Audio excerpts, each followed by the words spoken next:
one is to empty out the barn, and I'll probably also start leveling out the gravel and packing it with the roller. As you can see, we've got a lot of stuff in here that has to move out. I mean, this whole corner is drive-through Christmas stuff, and then obviously quads and all that stuff. So we're bringing it all outside. You know, some of the stuff that can't get wet will go into the small barn, and then the rest we're just stockpiling out here, and we'll cover up the tarps for the rain, and we'll see how this progresses. We got wire mesh to go in and some rebar in certain spots where the car lift is going to be, so there'll be some work coming up. But all of it has to be done by Monday. Monday there are 6 cement trucks, 60 yards of concrete on the way, so see how this goes. We are making some progress here. Got this whole side cleared out pretty much, all the big equipment all around, so just gotta take care of this wall now with a lot of the tools and things like that to go in the big job boxes. Almost there. 8 o'clock at night, barn is empty. Left some things on the walls that doesn't really matter, it doesn't affect the concrete, but it is empty, and just got the excavator in here, dug out the interior ramp. I had kind of placed a gravel ramp in here so that we could use the barn until the concrete was poured, so just dug that out. I'll use a little bit of this gravel to fill in some of the low spots that are around. I usually go around with my laser, it's over in the corner there, and kind of mark everything out with spray paint, so if I find an area that's the exact height, I put a little bullseye on it. This whole row over here seems to be pretty good, so got bullseyes over there. I know over in this corner I was a little low, and so I just put a number, 1. If it was 2, if it needed to come down, I'd put -1, but there's a 1 there, there's a 1 there. I know I need some gravel in there, and it was actually low all through this area. I just finished putting gravel through there, so just go around, get everything nice and level. When that's done, we'll run the roller through here, pack it all down real good, and then we will start the wire mesh in the morning. Saturday morning, everything's out obviously last night, and this morning I just finished grading everything and compacting it with the roller, and next step is to put in our wire mesh and rebar in certain places. So our wire mesh work is going quite well. We're just about the halfway mark, and we got a 1/2-inch rebar all over by the entryway over there as well. But explain what we're doing here. This cut-off saw here and these chairs. These are 3-inch chairs, and they come in 3-foot long lengths, but it's just way too much for us, and it'd be way too expensive to use 3-foot lengths through this whole barn. So I just take the saw, I cut them up, and I get 4 sections out of 1 3-footer. So I cut them up small like that, and then we're placing them on the ground, and that holds up wire mesh throughout the job there. So that's what we're doing. But let's see that thing, Hunter. Made by Nutri tool, 12.8 volts. Obviously a China-made product there. This was, I believe it was just shy of 300 bucks on Amazon, and we've been using it for this whole time right here on all this wire mesh that we're putting in. We used it on a bunch of rebar, 1/2-inch rebar that's over in that entryway over there, and so far really no jams, no problems. Been running around tying everything just fine with it. So let's get you a little close up here on it. Where are you gonna tie? Right here? You got a close up. There she is. Just leaves a twisted wire there on top of the gun. See the top there? Top of the gun you have a plus and a minus. That adjusts how much tension it's going to put on the wire, so how tight it's going to wrap it. And the spool is obviously in the back right there, replaceable. You just flip this little switch on the back and open that door, and it comes right out. So far, no problem. So we're doing a 40 by 70 barn. I can scan around here. We've got all the rest of this to do still. But so far, we're a third of the way in, maybe a little bit more, and have had nothing but good times with this gun, so we'll check back in a few. All right, it's Sunday. Hunter and I went at this all day yesterday into the night, and he's away on a kayaking trip this afternoon, so I just finished up. But just wanted to point out that while we did wire mesh throughout the whole thing, at the openings of the building, we did go ahead and put in a grid of half-inch rebar, just a little extra reinforcement where the machinery is going to come in or out. And you also have to plan how you're going to shoot this with concrete trucks. So our plan is to have them back in where the skid steer is, and for that reason, this whole area from where I'm standing now all the way to the door is has no chairs. It's just laying on the ground, and then everything else that's out here is all on chairs. So you can see it's all got chairs. It's up to 3 inches. So that means the cement truck will be able to back in to this portion on top of the wire mesh, take a chute and swing it back and forth and fill this whole area, truck after truck. And as he backs up and gets to the point where there are no chairs, we have bricks that we're gonna stack all along this wall. And Hunter and I will grab the bricks and start putting them underneath this wire mesh as the trucks move out. And that way everything will be up on chairs, because one of the biggest things about putting wire mesh down is people leave it down on the ground. The masons say, oh, we'll pull it up as we go. They don't trust them. And then your mesh is under the concrete doing nothing for you, and you just paid, $1,000 for it. So don't do that.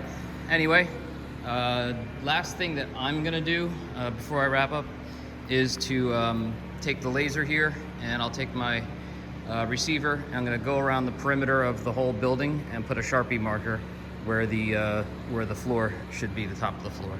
So, oh, I forgot to mention this. The other place we used rebar is in this area. So I dug 2 pits, one there and one over there, and then they're filled with re-rod.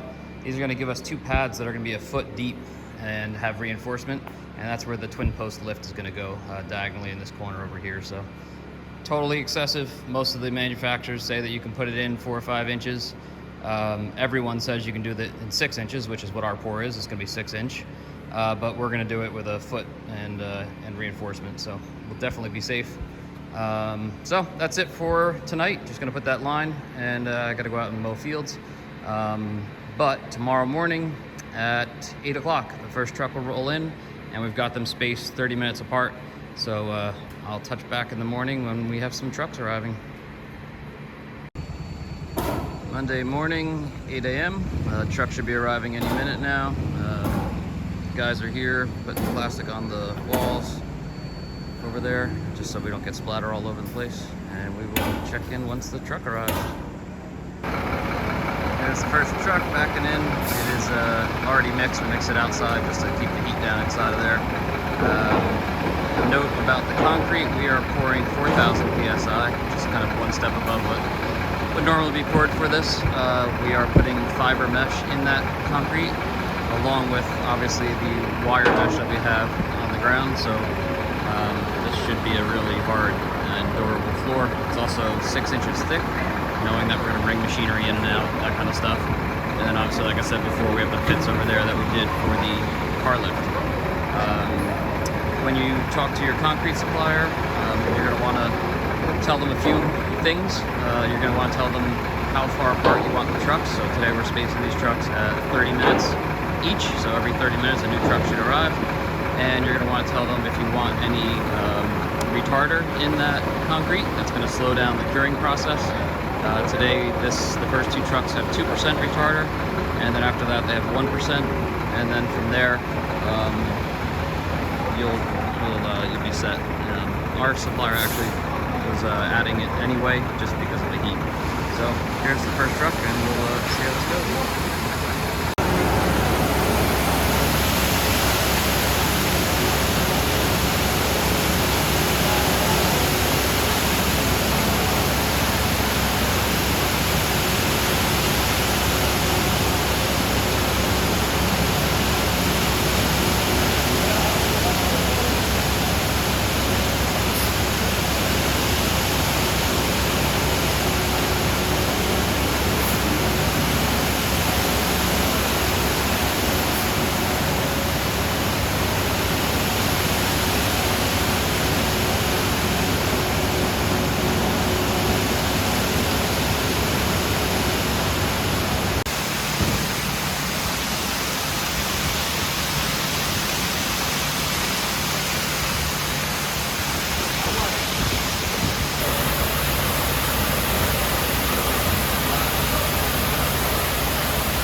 building, consider that you're going to be putting concrete floor in, and the height of your door is going to change everything. So at the time you're designing your building, you might think, oh, I was going to do a 12-foot door.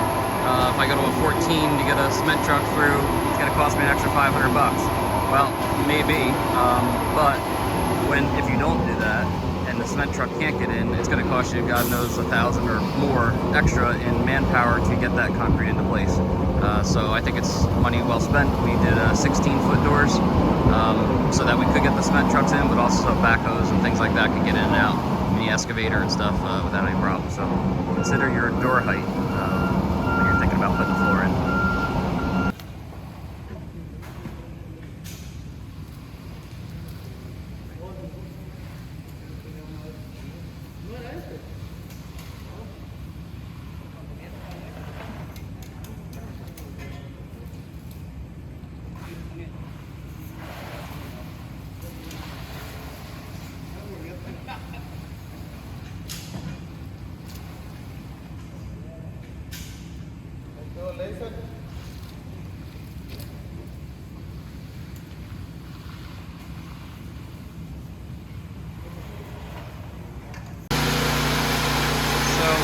Calculated the amount we needed, came to 52 yards, and you can get 10 yards in a truck.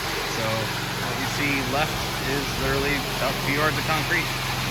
So we got to order one more truck with 2 yards on it now. It's on its way. In the meantime, the other half of the barn that was poured first is rapidly setting. It's a very hot 90-degree day today. So they're getting on it with the power trowels right now, and the finishing process will now begin. This is the process of smoothing out any little tiny, ups and downs that are in the concrete, but also bringing a nice, polished finish to the top of it. It's going to be a smooth finish in this barn. So guys will go around and work the edges by hand, and the machine will work everything in between. I think they have 3 power trowels here today. Moving right along.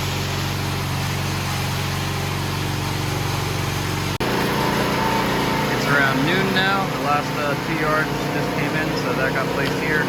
As that last cement truck pulled out, I put in a form here and backfilled with gravel to finish that side off. The guys are on the other side now with the power trowels. One of them is kind of taking a first pass, which knocks the gravel down and brings the cream up a little bit and moves the material around a little bit to fill in the low spots. The other is finishing.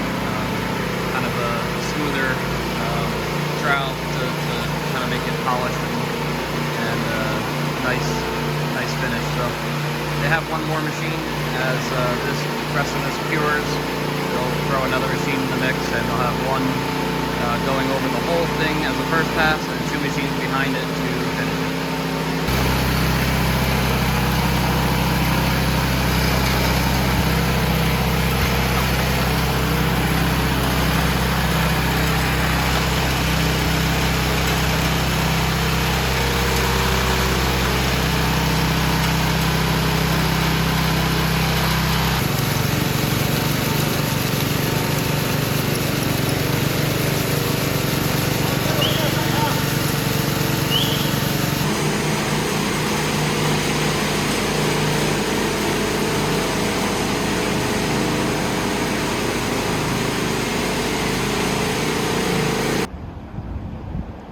Well, that's a wrap on our concrete slab for the 40 by 70 pole barn. It's been a year and a half in the making, but we finally got it. A few things about this, if you're planning on doing something like this. Plan everything out, in advance, obviously. Like I said about the doors and stuff, make sure your doors are gonna be big enough to get your cement truck in there. It's worth the added cost to make the door high enough for the machine to get in there. That's if you're pouring something this big. Obviously, if it's small and the chutes can reach, that's fine. We saved money by doing a lot of the work ourselves. So my son and I, we were the ones that laid all the gravel and compacted it and put in all the wire mesh and rebar. So getting all that set really saves a lot of money. And then you're just paying a crew to come in for one day and place the concrete and finish it, which is what we did. The the gentleman that we used, I highly recommend. If you're in the Pennsylvania, New York state, New Jersey area, I'll put his contact at the end, but he does this all the time, multiple times a week, and so he just knows exactly what he's doing and how much retarder to put in the concrete and how far to space the trucks and everything else. And then you can see by the finish here, obviously this is not cured concrete right now, but nice and smooth, and all very level. So did an awesome job. I'm going to put his information at the end of the video so you can contact him. And yeah, that's about it. I guess I'll rerun the specs on this. It's 6 inches thick with 4,000 psi, and we had the fiber put in it. Along with the fiber, we also did the wire mesh and the rebar at the entrances and over where the car lift is going to be. So we are very happy. The kids are very happy because we're told we can't put machinery on this for 2 weeks, which means they have a giant roller rink for 2 weeks. So this is going to see a lot of action on razor scooters and bikes and roller skates and who knows what else they'll find. But that's it. She's all done in 2 weeks. We'll begin to reload it with everything and work tables and benches, and this whole side here is all going to be warehouse shelving, and we have a man lift that we can drive up and down the shelving, go up to the ceiling 16 feet and get stuff off the top shelf, and then our skid steer can put heavier items on the lower shelves with pallets. So that's gonna be that side. This side is gonna have the car lift slightly on a diagonal right over here, and then the rest of the space all down this way is all just to park equipment and machinery and everything else.